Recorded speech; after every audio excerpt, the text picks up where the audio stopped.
الحمدللہ رب العالمین والصلاة والسلام علی قائد الغر المحجلین نبینا محمد وعلی آلہ وصحبہ اجمعین۔ محترم بھائیوں اور دینی بہنوں، السلام علیکم ورحمۃ اللہ وبرکاتہ۔ ایڈوانس اسلامک کورس کے فقہ کلاس میں آپ سب کا ہم ویلکم کرتے ہیں، اور یہ کلاس 9واں کلاس ہونے جا رہا ہے۔ پچھلے کلاس میں ہماری بات ہوئی تھی نماز کی شرطوں کے حوالے سے، اور ہم نے بتایا تھا کہ نماز کی شرطیں 9 ہیں: اسلام، عقل، تمیز، حدث سے پاکی، گندگی سے پاکی۔ حدث سے پاکی کا مطلب باوضو ہونا، وضو سے ہونا، اور گندگی سے پاکی یعنی جگہ پاک ہو، کپڑا پاک ہو، بدن پاک ہو، 3 چیزوں کی پاکی ہونی چاہیے۔ وقت کا داخل ہونا، اور سطر ڈھانکنا، اور قبلہ رخ ہونا، اور نیت کا پایا جانا۔ یہ نماز کی 9 شرطیں ہیں۔ شرط کے بغیر بھی نماز نہیں ہوتی۔ آج ہم جانیں گے نماز کے ارکان، نماز کے واجبات، اور نماز کی سنت۔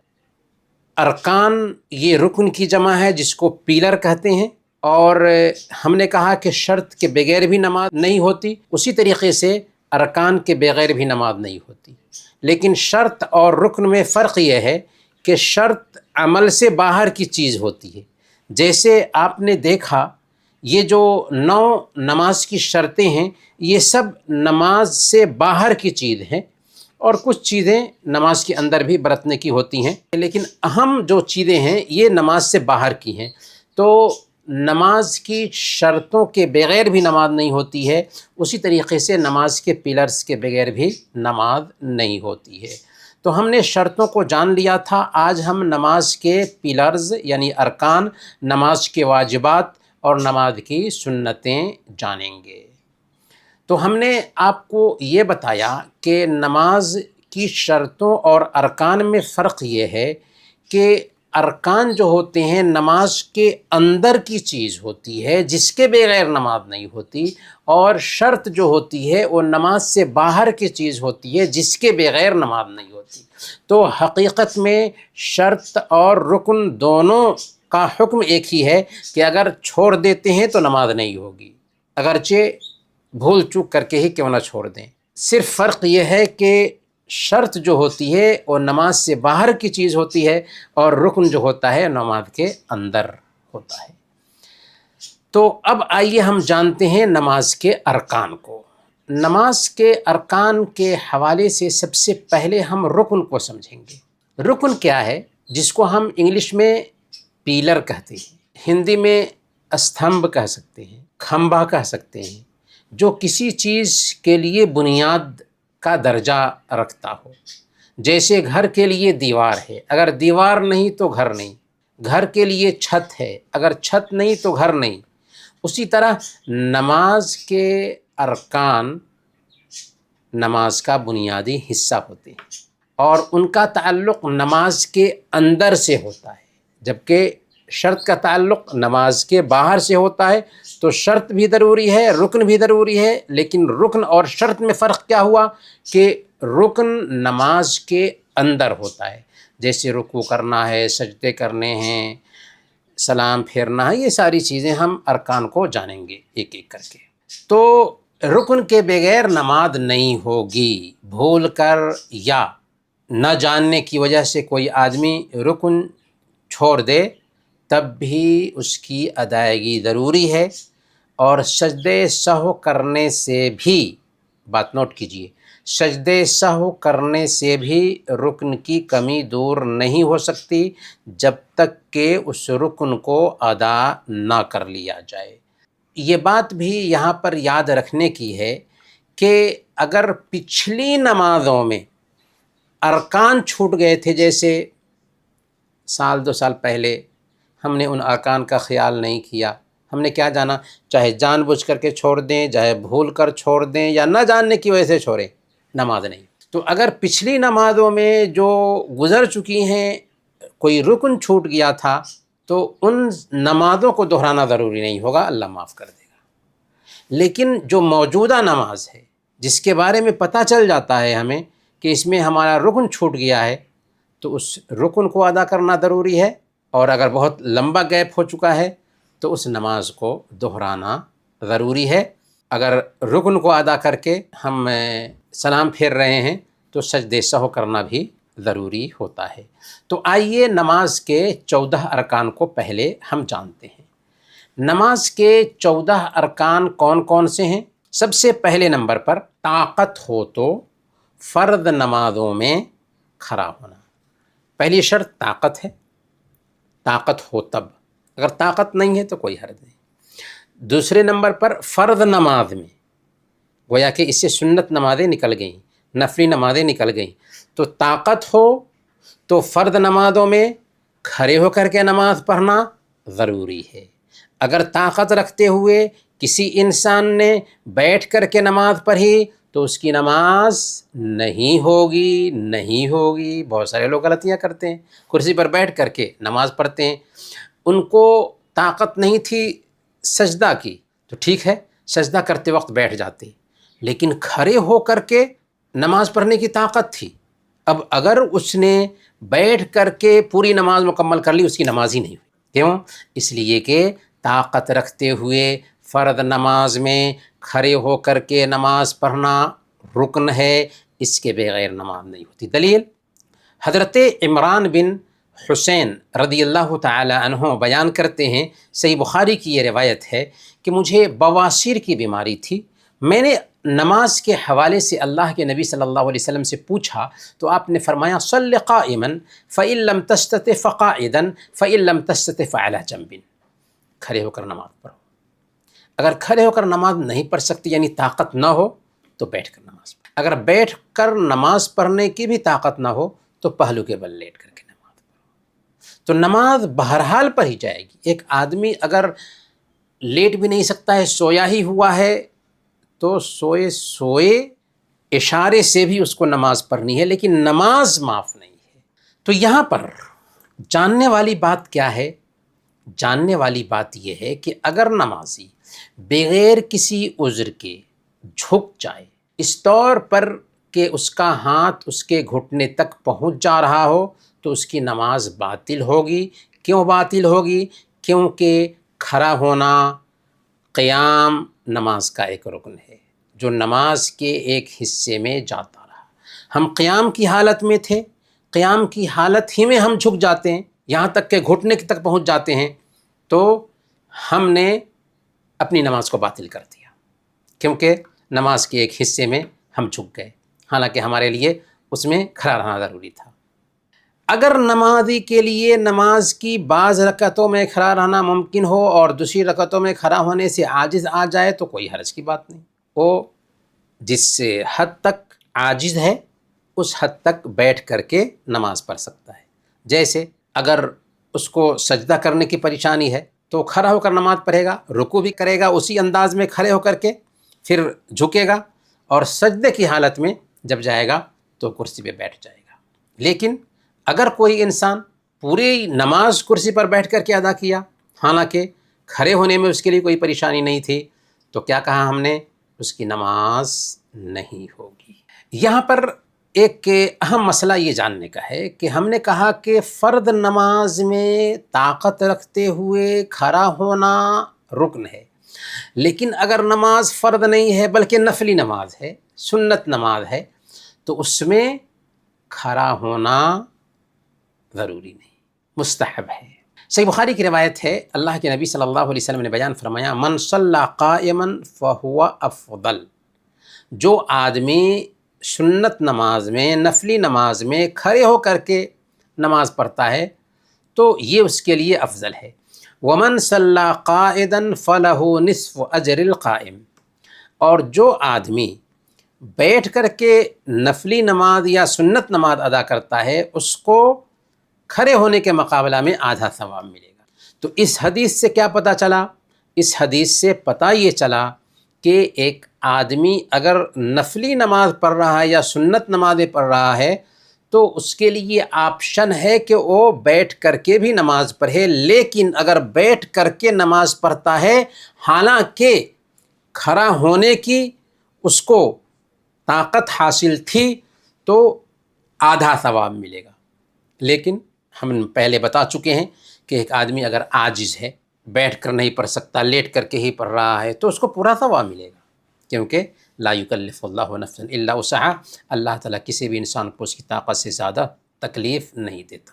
کھڑے ہو کر کے نماز پڑھنے کی حالت میں نظر کہاں ہونی چاہیے؟ ایک اہم سوال ہے۔ کھڑے ہو کر کے نماز پڑھنے کی حالت میں نظر ایک نمازی کی سجدے کی جگہ پر ہونی چاہیے، یہ نظر سجدے کی جگہ پر ٹکی ہونی چاہیے۔ دلیل کیا ہے؟ سنن ابن خزیمہ کی روایت ہے، دخل رسول اللہ صلی اللہ علیہ وسلم الکعبۃ وما خلف بصره موضع سجوده حتى خرج منها، کہ اللہ کے نبی صلی اللہ علیہ وسلم کعبہ میں داخل ہوئے، آپ کی نگاہ جو تھی وہ سجدے کی جگہ پر ٹکی رہی یہاں تک کہ آپ نماز سے نکل گئے۔ تو اس سے کلیئر انداز میں یہ بات سمجھ میں آتی ہے کہ نماز کی حالت میں ہماری نظر سجدے کی جگہ پر ہونی چاہیے، ادھر ادھر نہیں بلکہ سجدے کی جگہ پر ٹکی ہوئی ہونی چاہیے۔ تو یہ نماز کے ارکان میں سے پہلا رکن ہوا، کیا؟ فرض نماز میں طاقت رکھتے ہوئے کھڑا ہونا۔ نماز کا دوسرا رکن کیا ہے؟ تکبیر تحریمہ ہے۔ تکبیر تحریمہ کا مطلب نماز شروع کرتے وقت جو اللہ اکبر کہتے ہیں وہ تکبیر تحریمہ ہے۔ یہ نماز کا رکن ہے، کیونکہ سنن ترمذی اور سنن ابی داؤد کی روایت ہے، اللہ کے نبی صلی اللہ علیہ وسلم نے فرمایا مفتاح الصلاۃ الطہور وتحریمها التکبیر وتحلیلها التسلیم، کہ نماز کی کنجی باوضو ہونا ہے اور اس کو حرام کر دینے والی چیز اللہ اکبر کہنا ہے، اور اس کو حلال کر دینے والی چیز سلام پھیرنا ہے، السلام علیکم ورحمۃ اللہ کہنا ہے۔ تکبیر تحریمہ نماز کا رکن ہے، اس کے بغیر نماز نہیں ہوتی۔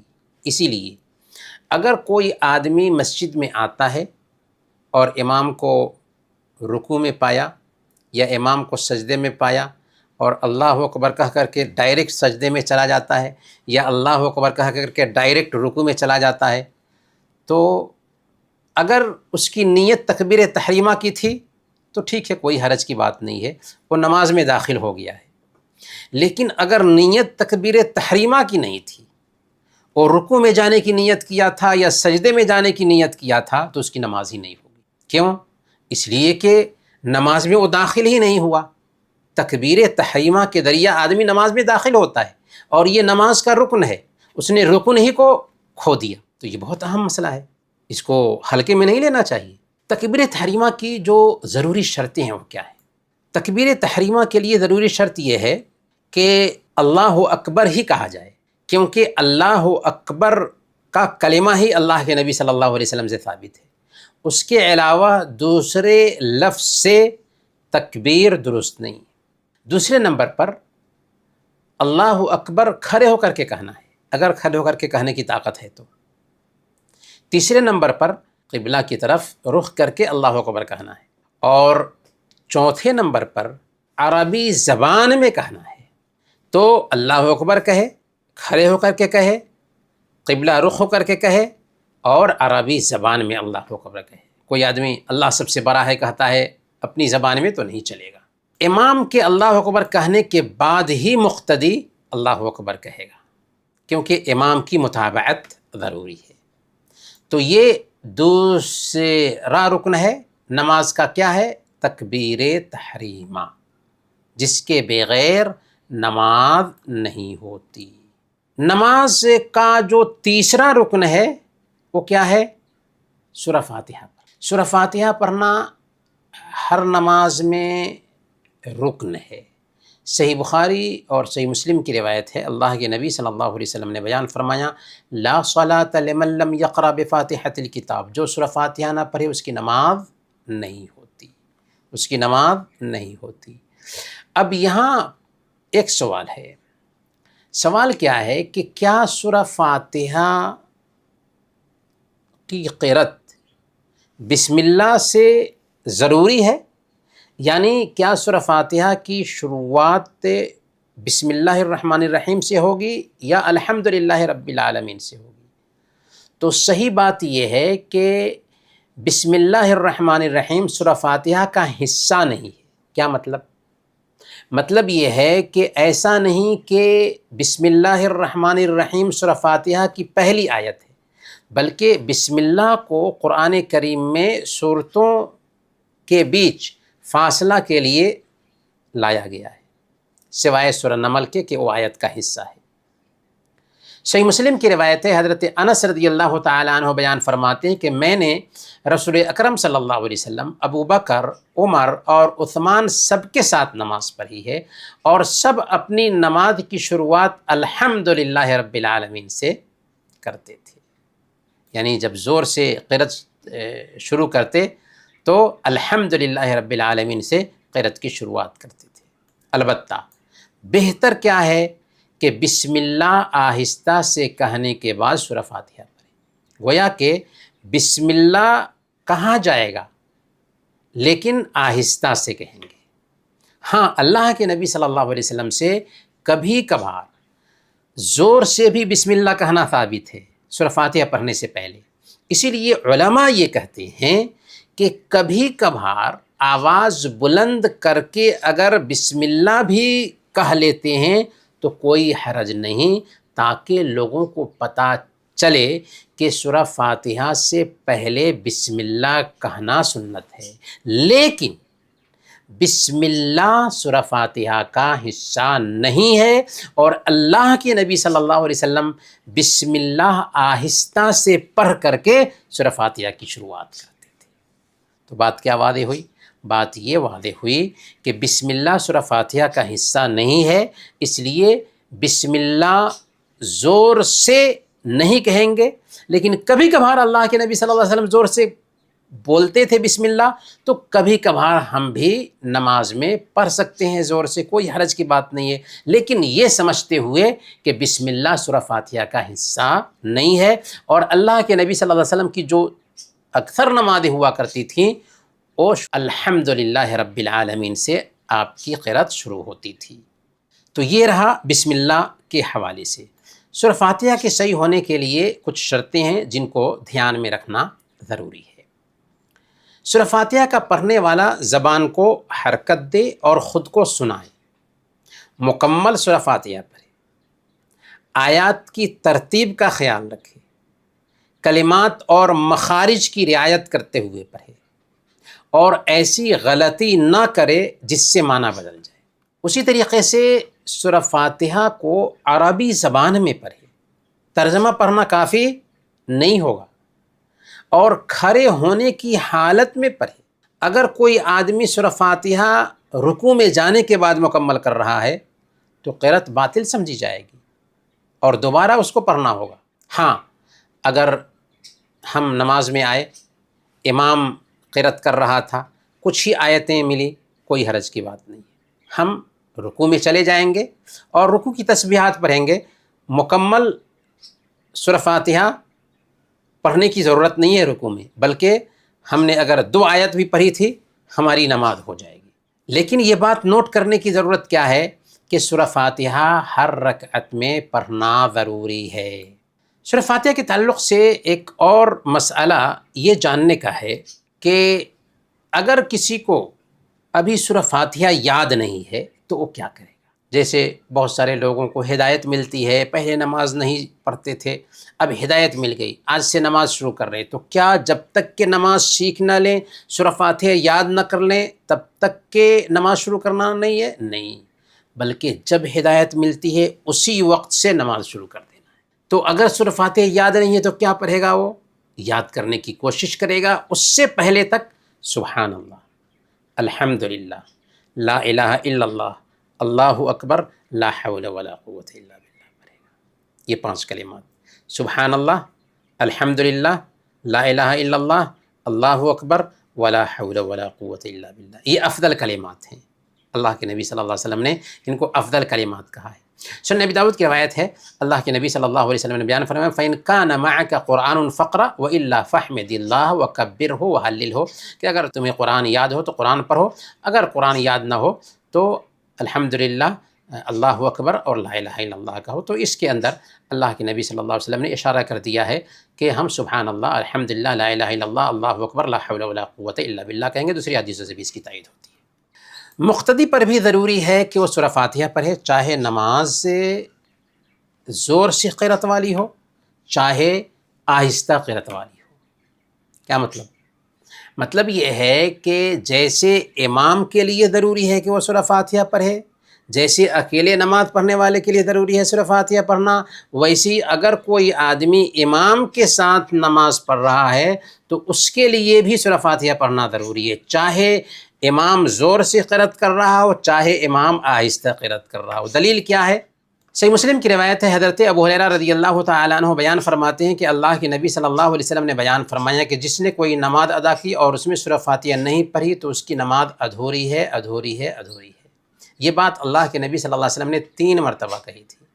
حضرت ابو ہریرہ رضی اللہ تعالیٰ عنہ سے کہا گیا کہ ہم امام کے پیچھے ہوتے ہیں، تو انہوں نے کہا اقرأ بہا فی نفسک، اس کو اپنے دل میں پڑھ لو۔ تو حضرت ابو ہریرہ رضی اللہ تعالیٰ عنہ نے طریقہ بتایا کہ اگر امام کے پیچھے ہیں تو امام زور سے پڑھ رہا ہے تو ہم اس کے پیچھے پیچھے پڑھتے جائیں گے۔ اور سنن ابی داؤد کی روایت ہے، حضرت عبادہ بن صامت رضی اللہ تعالیٰ عنہ بیان فرماتے ہیں کہ ہم نے فجر کی نماز اللہ کے نبی صلی اللہ علیہ وسلم کے پیچھے ادا کی تو آپ کے اوپر قرأت بوجھل ہونے لگی۔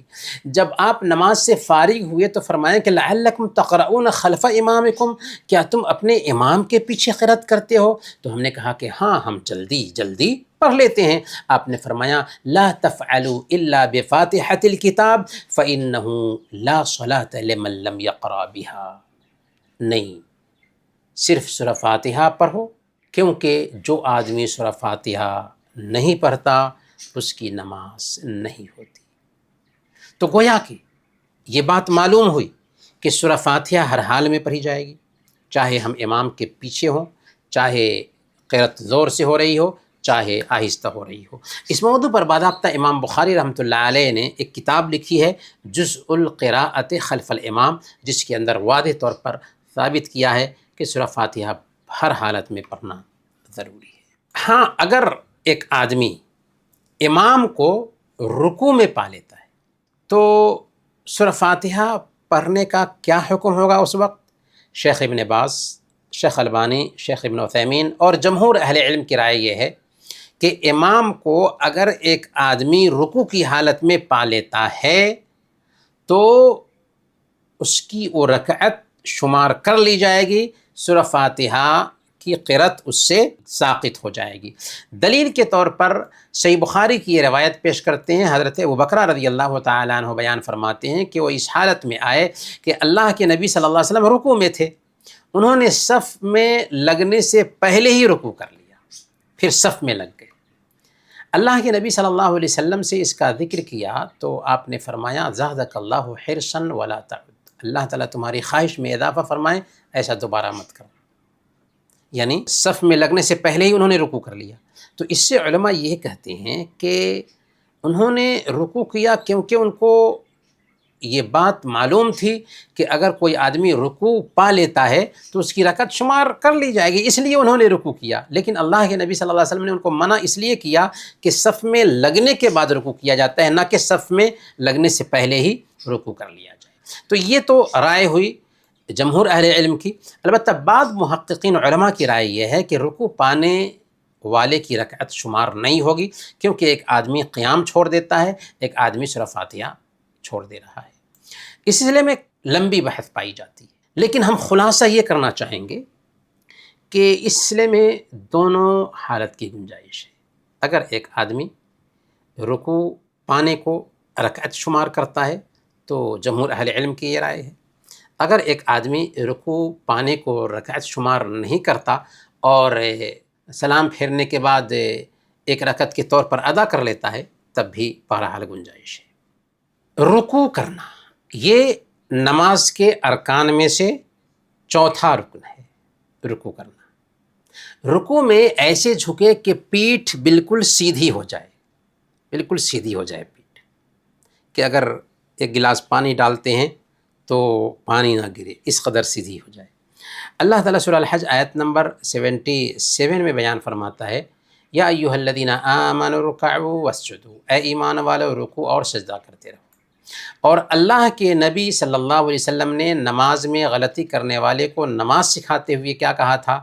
ثم ارکع حتی تطمئن راکعا، پھر تم رکوع کرو یہاں تک کہ اطمینان سے رکوع کرو۔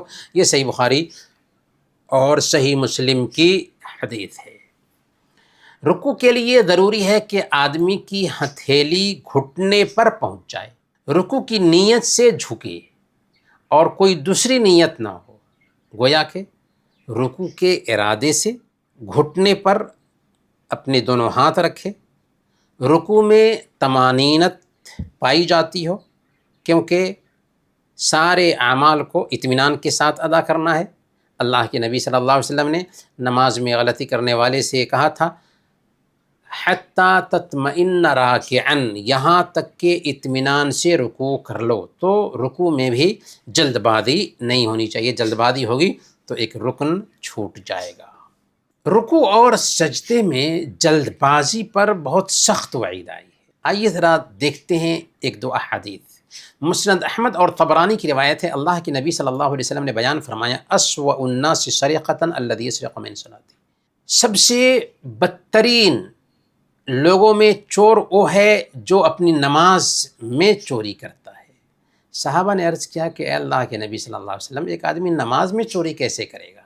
آپ نے فرمایا لا یتم رکوعها ولا سجودها، وہ اس طور پر کہ ایک بندہ رکوع اور سجدہ مکمل نہ کرے۔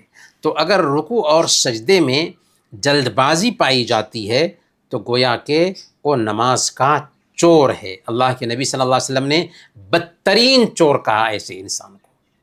اور صحیح بخاری کی روایت ہے، حضرت حذیفہ رضی اللہ تعالیٰ عنہ بیان کرتے ہیں کہ انہوں نے ایک ایسے آدمی کو دیکھا جو رکوع اور سجدہ مکمل نہیں کر رہا تھا، تو انہوں نے اس سے کہا ما صلیت، کہ تو نے نماز نہیں پڑھی، اور اگر تو اسی حالت میں مر گیا تو اس فطرت اسلام پر نہیں مرو گے جس پر اللہ تعالیٰ نے محمد صلی اللہ علیہ وسلم کو پیدا کیا تھا۔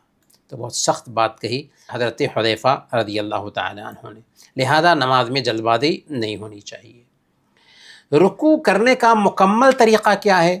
رکوع کرنے کا مکمل طریقہ یہ ہے کہ دونوں پنڈلی کو سیدھا رکھے اور پیٹھ اور گردن دونوں برابر ہو، اور اپنے دونوں گھٹنوں کو اپنے دونوں ہاتھوں سے پکڑے رہے، اور انگلیاں جو ہے نا ملی ہوئی نہ ہوں ایسے، بلکہ کھلی ہوئی ہوں، اور گھٹنے کو اپنے دونوں ہاتھوں سے پکڑے رہے، اور کہے سبحان ربی العظیم، سبحان ربی العظیم، 3 مرتبہ یا اس سے زیادہ مرتبہ کہنے کی گنجائش ہے۔ البتہ طاق عدد میں کہیں تو بہتر ہے، کوئی ضروری بھی نہیں۔ البتہ ضروری یہ ہے کہ 1 مرتبہ کہا جائے، 1 مرتبہ کہنا ضروری ہے۔ تو نماز کے ارکان میں سے ایک اہم رکن کیا ہے؟ رکوع کرنا۔ رکوع کرنا یہ نماز کے ارکان میں سے چوتھا رکن ہے۔ نماز کے ارکان میں سے 5واں رکن کیا ہے؟ نماز کے ارکان میں سے 5واں رکن ہے قوما میں سیدھا کھڑا ہونا۔ یہ ایسی کیفیت ہے جو رکوع کو سجدے سے الگ کرتی ہے۔ قوما میں یعنی جب ہم رکوع سے سیدھا کھڑے ہوتے ہیں تو اس کو قوما کہا جاتا ہے۔ تو قوما میں سیدھا کھڑا ہو جانا یہ نماز کا رکن ہے۔ مطلب یہ ہوا کہ اگر کوئی آدمی رکوع سے اٹھا اور سیدھا کھڑا بھی نہیں ہوا اور فوراً چلا گیا سجدے میں، تو اس نے قوما چھوڑ دی اور نماز کے ایک رکن کو چھوڑ دیا۔ اللہ اکبر، نماز کے ایک رکن کو چھوڑ دیا۔ گویا کہ رکوع سے اٹھتے ہی اگر سیدھا کھڑا نہیں ہوتا ہے ایک آدمی اور فوراً سجدے میں چلا جاتا ہے تو اس نے نماز کے ایک رکن یعنی قوما کو چھوڑ دیا، اور قوما میں سیدھا کھڑا ہونا نماز کا رکن ہے۔ صحیح مسلم کی روایت ہے، حضرت عائشہ صدیقہ رضی اللہ تعالیٰ عنہ نے اللہ کے نبی صلی اللہ علیہ وسلم کی نماز کا طریقہ بیان کیا اور کہا کہ اللہ کے نبی صلی اللہ علیہ وسلم رکوع سے سر اٹھاتے تو کیا کرتے تھے؟ لم یسجد حتی یستوی قائما، تو اس وقت تک سجدہ نہیں کرتے تھے جب تک کہ سیدھا کھڑا نہ ہو جاتے تھے۔ تو رکوع سے سر اٹھانے کے بعد بالکل سیدھا کھڑا ہونا یہ نماز کا رکن ہے۔ اور اللہ کے نبی صلی اللہ علیہ وسلم نے نماز کو غلط پڑھنے والے سے بھی کہا تھا کہ جیسا کہ صحیح بخاری اور صحیح مسلم کی حدیث ہے کہ ثم ارفع حتی تعتدل قائما، پھر رکوع سے سر اٹھاؤ یہاں تک کہ بالکل سیدھے کھڑے ہو جاؤ، اچھی طرح سے کھڑے ہو جاؤ۔ قوما کی شرط کیا ہے؟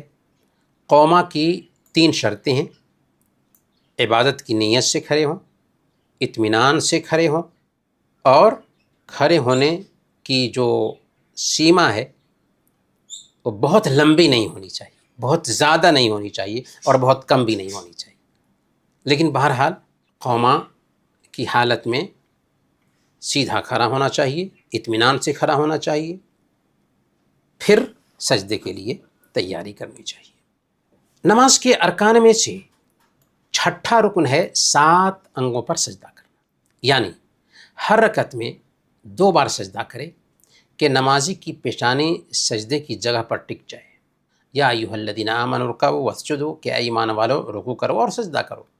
اللہ کے نبی صلی اللہ علیہ وسلم نے نماز غلط پڑھنے والے سے بھی فرمایا تھا کہ ثم اسجد حتی تطمئن ساجدا ثم ارفع حتی تطمئن جالسا، ثم اسجد حتی تطمئن ساجدا، پھر سجدہ کرو یہاں تک کہ اطمینان سے سجدہ کرو، پھر سجدے سے سر اٹھاؤ یہاں تک کہ اطمینان سے بیٹھ جاؤ، پھر سجدہ کرو یہاں تک کہ اطمینان سے سجدہ کرو۔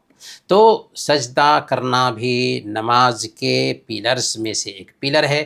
سجدے کی کیا شکل ہے یا کیا شرط ہے، کیسے سجدہ کریں گے؟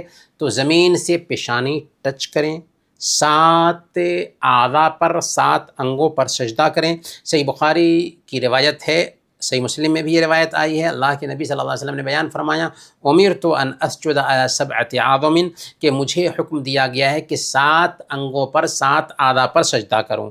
وہ 7 اعضاء کون کون سے ہیں؟ الجبہہ واشار بیدہ علی انفہ، کہ پیشانی کے ساتھ اور پیشانی کے ساتھ ناک بھی شامل ہے، اور دونوں ہاتھ، دونوں گھٹنے، اور دونوں پیر کی انگلیاں، پیر کے انگلیوں کے کناروں پر۔ ہاں، 7 انگوں پر سجدہ کرنا، تو 7 انگوں پر سجدہ کرنے کی کیفیت یہاں پہ آپ نے دیکھ لیا ہے۔ سجدہ کے لیے جھکتے وقت کی کیفیت کیا ہوگی؟ سجدہ کے لیے جھکتے وقت کی کیفیت یہ ہوگی کہ زمین پر پہلے دونوں ہاتھ کو رکھیں، اس کے بعد دونوں گھٹنے رکھیں۔ کیا مطلب؟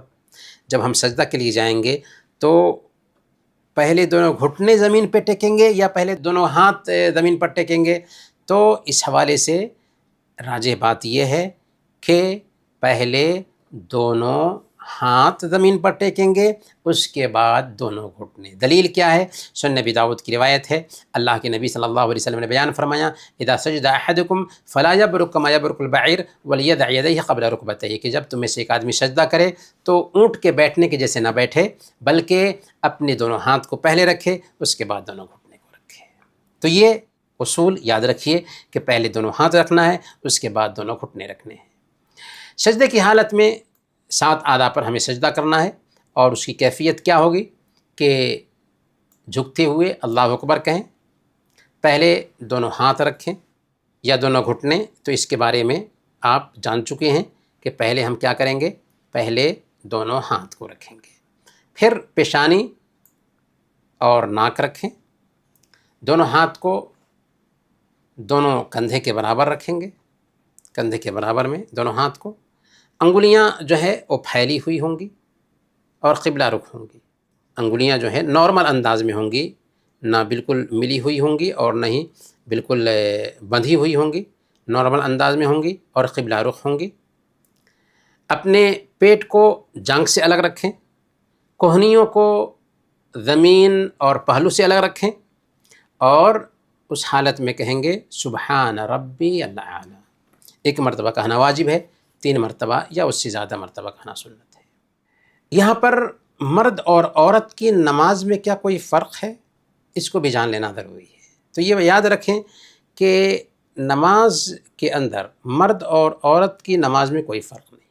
ہاں، لباس میں فرق ہے، جگہ میں فرق ہے، اسی طریقے سے تسبیح اور ہاتھ مارنے کے حوالے سے الگ الگ قاعدے بتائے گئے ہیں، امام اگر غلطی کرتا ہے تو۔ اس کے علاوہ جو طریقے ہیں اس میں نماز کے اندر مرد اور عورت برابر ہے۔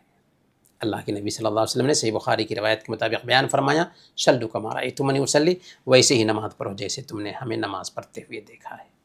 گویا کہ نماز کے ارکان میں سے ایک اہم رکن کیا ہوا؟ ایک اہم رکن یہ ہوا کہ 7 اعضاء پر سجدہ کیا جائے، 7 اعضاء پر سجدہ کیا جائے۔ 7 اعضاء پر سجدہ کرنا یہ نماز کے ارکان میں سے ایک اہم رکن ہے۔ 7ویں نمبر پر اور 8ویں نمبر پر سجدہ سے سر اٹھانا اور دونوں سجدے میں بیٹھنا۔ سجدہ سے سر اٹھانا یہ بھی نماز کا رکن ہے، اور دونوں سجدے کے بیچ بیٹھنا یہ بھی نماز کا رکن ہے، اور ایسا ہر رکعت میں کرنا ضروری ہے، کیونکہ اللہ کے نبی صلی اللہ علیہ وسلم نے اس صحابی سے کہا تھا جنہوں نے نماز میں غلطی کی تھی، ثم ارفع حتی تطمئن جالسا، پھر سجدے سے سر اٹھاؤ یہاں تک کہ اطمینان سے بیٹھ جاؤ۔ تو سجدے سے سر اٹھانا اور دونوں سجدے کے بیچ اطمینان سے بیٹھنا بھی نماز کا رکن ہے۔ دونوں سجدے کے بیچ بیٹھنے کی شرط کیا ہے؟ دونوں سجدے کے بیچ بیٹھنے کی شرط یہ ہے کہ عبادت کی نیت سے بیٹھے، زیادہ دیر نہ بیٹھے، اور بیٹھنے میں اطمینان پایا جائے۔ نماز کے ارکان میں سے 9واں رکن ہے تمام کاموں میں اطمینان کا پایا جانا۔ نماز کے جتنے بھی ارکان ہیں ان سارے ارکان میں اطمینان کا پایا جانا۔ اطمینان نہیں ہے تو نماز نہیں ہوگی۔ اسی لیے اللہ کے نبی صلی اللہ علیہ وسلم اس صحابی کو بار بار کہتے ہیں کہ اطمینان سے رکوع کرو، اطمینان سے سجدہ کرو، اطمینان سے بیٹھو۔ نماز کے ارکان میں سے 11واں رکن ہے ترتیب کا پایا جانا، یعنی تکبیر تحریمہ سے نماز شروع ہو، پھر سورہ فاتحہ پڑھیں، پھر رکوع کریں، پھر رکوع سے سیدھا کھڑا ہوں، پھر سجدہ کریں۔ یہ ترتیب ضروری ہے نماز میں۔ اگر ترتیب جان بوجھ کر کے بدل دیتے ہیں تو نماز باطل ہو جائے گی، اور اگر بھول چوک کر کے غلطی ہوئی ہے تو جس رکعت میں غلطی سے ترتیب بدلی ہے اس رکعت کو اپنی نماز سے ریلیٹ سمجھیں گے اور اضافی 1 رکعت ادا کریں گے، پھر 2 سجدہ کر کے سلام پھیر دیں گے، سجدے سہو اس کو کہتے ہیں۔ تو ترتیب بہرحال ضروری ہے نماز میں۔ نماز کے ارکان میں سے 11واں رکن ہے آخری تشہد کے لیے بیٹھنا، یعنی آخری تشہد کے لیے بیٹھنا یہ نماز کا رکن ہے۔ وہ تشہد جس میں سلام پھیرا جاتا ہے اس کو آخری تشہد کہتے ہیں۔ ایک پہلا تشہد ہوتا ہے جو 2 رکعت کے بعد ہوتا ہے، جس میں ہم تحیت پڑھتے ہیں پھر کھڑے ہوتے ہیں۔ تو پہلا تشہد جو ہے نا وہ نماز کا رکن نہیں ہے، واجبات میں سے ہے جو ہم جانیں گے بعد میں، لیکن آخری تشہد میں بیٹھنا یہ نماز کا رکن ہے۔ اسی طریقے سے 12ویں نمبر پر آخری تشہد میں بیٹھ کر کے تحیات پڑھنا یہ بھی نماز کا رکن ہے۔ صحیح مسلم کی روایت ہے، حضرت ابن مسعود رضی اللہ تعالیٰ عنہ بیان فرماتے ہیں کہ اللہ کے نبی صلی اللہ علیہ وسلم نے مجھے تشہد سکھایا، اس وقت میرا ہاتھ ہے نبی صلی اللہ علیہ وسلم کی ہتھیلیوں کے درمیان میں تھا، یعنی آپ نے میرے ہاتھ کو تھام رکھا تھا، اور اس طریقے سے ہمیں تشہد سکھایا جیسے آپ قرآن کی صورتیں سکھاتے تھے۔ تشہد کی کلمات کیا ہیں؟ التحیات للہ والصلوات والطیبات والسلام علیک ایھا النبی ورحمۃ اللہ وبرکاتہ، السلام علینا وعلی عباد اللہ الصالحین، اشہد ان لا الہ الا اللہ واشہد ان محمدا عبدہ ورسولہ۔ تو یہ کلمات ہیں تشہد کے۔ نبی کرم صلی اللہ علیہ وسلم اس وقت چونکہ باحیات تھے، اس لیے صحابہ السلام علیک ایھا النبی ورحمۃ اللہ وبرکاتہ کہتے تھے۔ جب آپ کی وفات ہو گئی تو ہم خطاب کا صیغہ ہی استعمال کریں گے راجح قول کے مطابق، لیکن اس نیت سے کہ اللہ کے نبی صلی اللہ علیہ وسلم کی وفات ہو چکی ہے۔ بعض صحابہ السلام علی النبی کہتے تھے آپ کی وفات کے بعد، لیکن چونکہ اللہ کے نبی صلی اللہ علیہ وسلم نے ایسے ہی سکھایا ہے، لہذا ہم یہ عقیدہ رکھیں گے کہ اللہ کے نبی صلی اللہ علیہ وسلم وفات پا چکے ہیں، پر ہم کہیں گے السلام علیک ایھا النبی ورحمۃ اللہ وبرکاتہ، اس عقیدے کے ساتھ۔ تشہد پڑھنے کے لیے کچھ باتوں کی رعایت ضروری ہے۔ اپنے آپ کو سنائیں، جب ہم تشہد پڑھ رہے ہوں تو لگاتار پڑھیں، زیادہ گیپ نہ دیں اور بیٹھ کر کے پڑھیں۔ ہاں اگر کوئی آدمی معذور ہے تو کوئی حرج کی بات نہیں، عربی زبان میں پڑھے، مخارج اور تلفظ کی رعایت کرتے ہوئے پڑھے۔ نماز کے ارکان میں سے 13واں رکن ہے درود شریف پڑھنا۔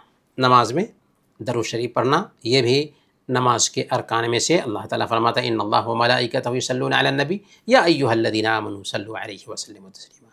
اللہ تعالیٰ اور فرشتے نبی پر سلامتی بھیجتے ہیں، اے ایمان والو تم بھی اللہ کے نبی صلی اللہ علیہ وسلم پر درود اور سلام بھیجو۔ تو اللہ کے نبی صلی اللہ علیہ وسلم پر درود اور سلام کیسے بھیجے، اس کا طریقہ بھی اللہ کے نبی صلی اللہ علیہ وسلم نے خود بتا دیا ہے۔ اللہم صلی علی محمد وعلی آل محمد کما صلیت علی ابراہیم وعلی آل ابراہیم انک حمید مجید، اللہم بارک علی محمد وعلی آل محمد کما بارکت علی ابراہیم وعلی آل ابراہیم انک حمید مجید۔ درود شریف پڑھنے کی شرط کیا ہے کہ آدمی پڑھے تو خود کو سنائے، عربی زبان میں پڑھے، اور جس ترتیب سے درود وارد ہے اسی ترتیب سے درود شریف پڑھے۔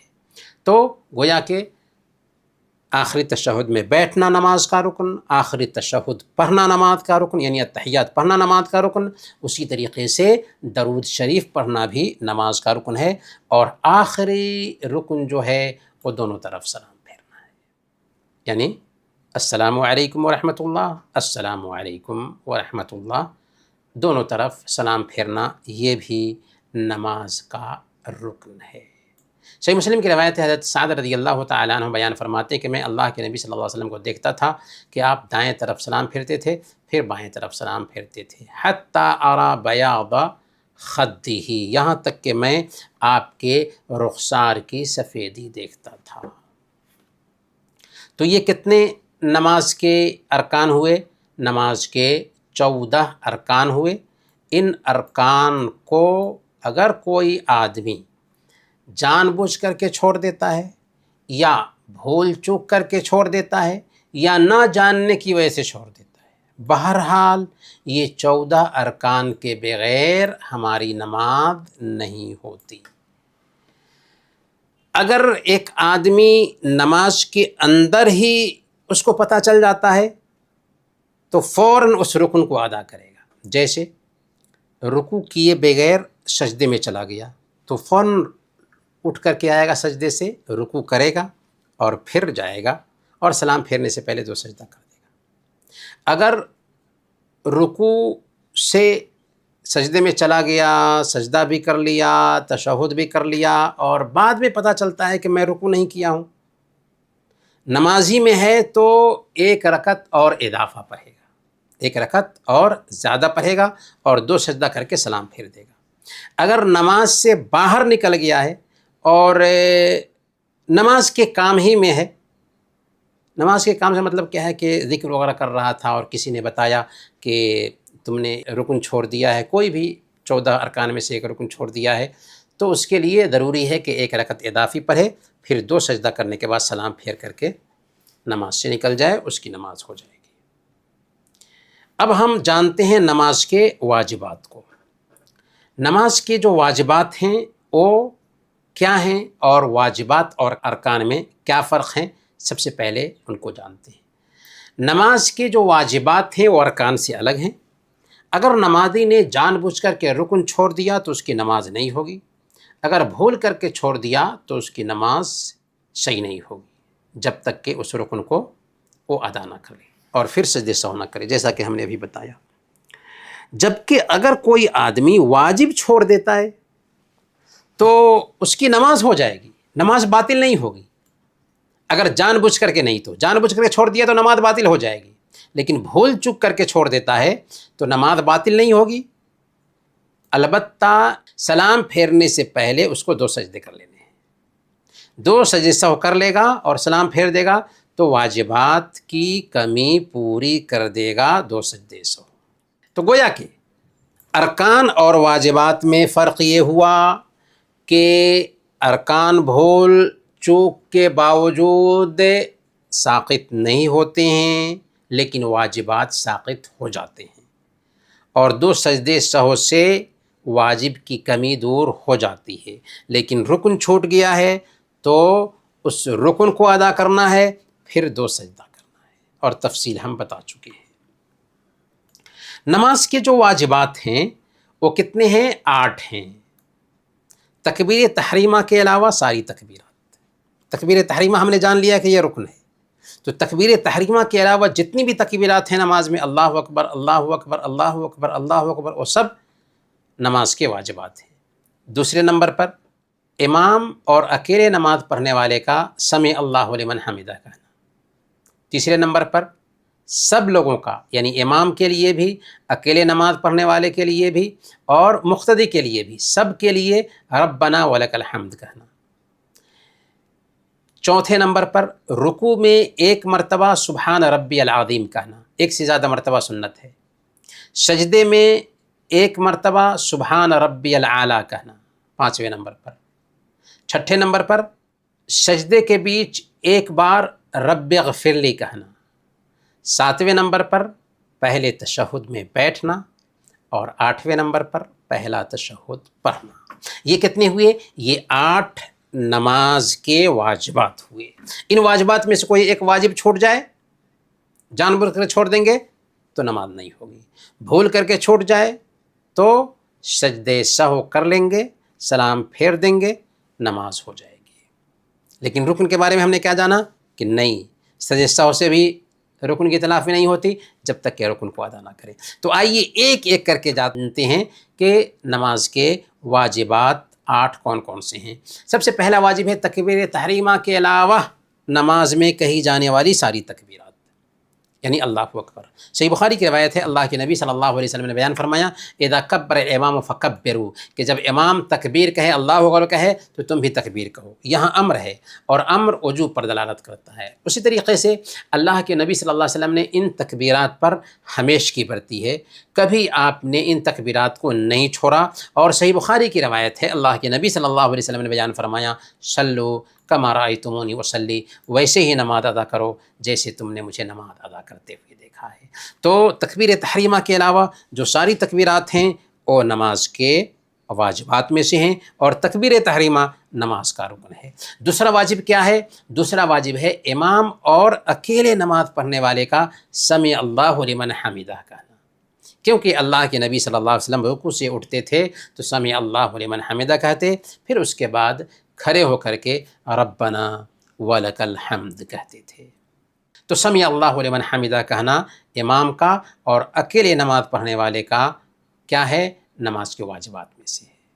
لیکن اگر کوئی آدمی مقتدی ہے تو سمع اللہ لمن حمدہ نہیں کہے گا، کیا کہے گا؟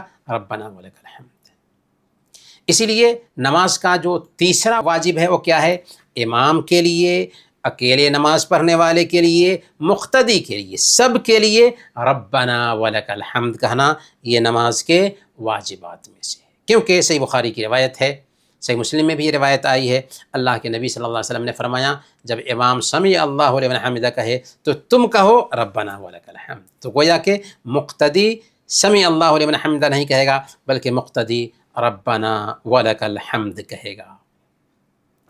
امام، منفرد اور مقتدی سب کو ربنا ولک الحمد کہنا ہے۔ چوتھا واجب ہے رکوع میں 1 مرتبہ سبحان ربی العظیم کہنا، 1 سے زیادہ مرتبہ سنت ہے۔ اگر کوئی آدمی بہت ساری دعائیں پڑھ لیتا ہے رکوع میں، لیکن 1 مرتبہ کم سے کم سبحان ربی العظیم نہیں کہتا ہے، اس کی نماز نہیں ہوگی، اور اس کے لیے ضروری ہو جائے گا کہ سلام پھیرنے سے پہلے 2 سجدہ کرے، کیونکہ نماز کے واجبات میں سے ایک واجب کو چھوڑ دیا۔ 5واں واجب ہے نماز کے واجبات میں سے سجدے میں 1 مرتبہ سبحان ربی العالی کہنا، 1 مرتبہ کہنا واجب ہے، اور 1 سے زائد مرتبہ کہنا سنت ہے۔ اگر کوئی آدمی ایک مرتبہ بھی سبحان ربی الاعلیٰ نہیں کہتا ہے، اور دوسری جو دعائیں اللہ کے نبی صلی اللہ علیہ وسلم سے سجدے کی حالت میں ثابت ہیں وہ ساری دعائیں پڑھ لیتا ہے، لیکن ایک مرتبہ بھی سبحان ربی الاعلیٰ نہیں کہتا ہے، اس کی نماز میں کمی رہ جائے گی کہ واجبات میں سے ایک واجب اس نے چھوڑ دیا کہ سبحان ربی الاعلیٰ ایک مرتبہ بھی نہیں کہا۔ تو ایک مرتبہ کہنا سبحان ربی الاعلیٰ واجب ہے۔ چھٹا واجب ہے دونوں سجدے کے بیچ رب اغفر لی ایک مرتبہ کہنا، یہ واجب ہے، اور ایک سے زیادہ مرتبہ کہنا سنت ہے۔ رب اغفر لی کہنا چاہیے دونوں سجدے کے بیچ۔ نسائی کی روایت ہے، حضرت حذیفہ رضی اللہ تعالیٰ عنہ کہتے ہیں کہ اللہ کے نبی صلی اللہ علیہ وسلم دونوں سجدے کے بیچ کہتے تھے رب اغفر لی رب اغفر لی رب اغفر لی، تکرار کے ساتھ کہتے تھے۔ تو ہمیں بھی دونوں سجدے کے بیچ رب اغفر لی کہنا چاہیے، ایک مرتبہ کہنا واجب ہے، ایک مرتبہ سے زیادہ کہنا سنت ہے۔ ساتواں واجب ہے پہلے تشہد میں بیٹھنا۔ ہم جان چکے ہیں نماز کے ارکان میں سے کہ آخری تشہد میں بیٹھنا نماز کا رکن ہے، اسی طریقے سے آخری تشہد میں بیٹھ کر تحیات پڑھنا نماز کا رکن ہے، لیکن پہلے تشہد میں بیٹھنا یعنی 2 رکعت کے بعد جو تشہد کرتے ہیں اس میں بیٹھنا یہ نماز کے واجبات میں سے ہے۔ اللہ کے نبی صلی اللہ علیہ وسلم ہمیشہ ایسے ہی نماز ادا کرتے تھے اور ایسے ہی نماز کا طریقہ بھی سکھایا۔ جب اللہ کے نبی صلی اللہ علیہ وسلم ایک مرتبہ ظہر کی نماز میں تشہد کرنا بھول گئے تھے تو آپ نے کیا کیا تھا؟ آپ نے سلام پھیرنے سے پہلے 2 سجدہ سہو کیا تھا، پھر سلام پھیرا تھا۔ تو اس لیے ہمارے لیے بھی اللہ کے نبی صلی اللہ علیہ وسلم کا عمل یہ ہے کہ اگر نماز میں پہلا تشہد بھول کر کے چھوٹ جاتا ہے تو ہمارے لیے صرف اتنا کر لینا کافی ہے کہ سلام پھیرنے سے پہلے 2 سجدہ کر دیں، سلام پھیر لیں گے، ہماری نماز مکمل ہو جائے گی۔ کیوں؟ اس لیے کہ نماز کے واجبات میں سے اگر بھول چک سے کوئی بھی واجب چھوٹ جاتا ہے تو 2 سجدہ اس واجب کی تلافی کے لیے کافی ہوتا ہے۔ 8واں واجب ہے نماز کے واجبات میں سے پہلا تشہد پڑھنا، یعنی پہلے تشہد میں بیٹھ کر کے التحیات پڑھنا، التحیات للہ والصلوات والطیبات والسلام علیک ایھا النبی ورحمۃ اللہ وبرکاتہ، السلام علینا وعلی عباد اللہ الصالحین، اشہد ان لا الہ الا اللہ واشہد ان محمدا عبدہ ورسولہ۔ جس نے نماز کے واجبات میں سے کوئی واجب چھوڑ دیا تو کیا حکم ہے؟ ہم جان چکے ہیں کہ جان بوجھ کر کے اگر چھوڑا ہے تو اس کی نماز باطل ہو جائے گی اور اس کے لیے ضروری ہے کہ وہ اپنی نماز لوٹائے، اور اگر بھول چوک کر کے چھوٹ گیا ہے کوئی واجب تو اس کی نماز ہو جائے گی، البتہ سلام پھیرنے سے پہلے اس کو 2 سجدے کرنے ہیں جس کو سجدے سہو کہتے ہیں۔ تو گویا کہ نماز کے واجبات پر ہم ایک نظر ڈال لیتے ہیں۔ تکبیر تحریمہ کے علاوہ ساری تکبیرات، امام اور اکیلے نماز پڑھنے والے کے لیے سمع اللہ لمن حمدہ کہنا، سب کے لیے ربنا ولک الحمد کہنا، سب کے لیے سے مراد امام کے لیے بھی، اکیلے نماز پڑھنے والے کے لیے بھی اور مقتدی کے لیے بھی ربنا ولک الحمد کہنا۔ اور چوتھے نمبر پر رکوع میں 1 مرتبہ سبحان ربی العظیم کہنا، 5ویں نمبر پر سجدے میں 1 مرتبہ سبحان ربی الاعلیٰ کہنا، 6 نمبر پر دونوں سجدے کے بیچ 1 بار رب اغفر لی کہنا، اور 7ویں نمبر پر پہلے تشہد میں بیٹھنا، اور 8ویں نمبر پر پہلے تشہد میں بیٹھ کر تحیات پڑھنا۔ یہ نماز کے واجبات ہوئے۔ نماز کی سنتیں بھی ہمیں جاننا تھا لیکن وقت ہو رہا ہے، اس لیے نماز کی سنتوں کو ہم اگلے درس کے لیے ٹال کر کے رکھتے ہیں۔ البتہ یہ جان لیں کہ نماز کی جو سنتیں ہیں وہ ایسی سنتیں ہیں جو شرطوں، ارکان اور واجبات کے علاوہ ہیں، ان کو اگر ہم کرتے ہیں تو ہمیں ثواب ملتا ہے اور چھوڑ دیتے ہیں تو کوئی گناہ نہیں ہوتا۔ اسی لیے نماز کی جو سنتیں ہیں ارکان اور واجبات کے علاوہ، ان سنتوں کو اگر ہم چھوڑ دیتے ہیں تو سجدے سہو بھی ہمارے اوپر لاگو نہیں ہوتا، البتہ چونکہ سنت ہے لہذا ہمیں اسے برتنا چاہیے۔ تو نماز کی سنتیں کون کون سی ہیں؟ نماز سے پہلے کچھ سنتوں کو برتنا ہوتا ہے، نماز کے اندر کچھ سنتوں کو برتنا ہوتا ہے، اور نماز کے بعد بھی کچھ سنتوں کو برتنا ہوتا ہے۔ انشاءاللہ اگلے درس میں ان سنتوں کی تفصیل ہم جانیں گے۔ انہی باتوں کے ساتھ آج کا یہ درس ہم ختم کرتے ہیں، اور دعا کرتے ہیں کہ اللہ تعالی ہم سب کو جو کچھ بھی سیکھا ہے اسے سمجھنے اور ان باتوں کے مطابق خود کو ڈھالنے کی توفیق عطا فرمائیں۔ آمین۔ وصلی اللہ علی نبینا محمد وعلی آلہ وصحبہ اجمعین۔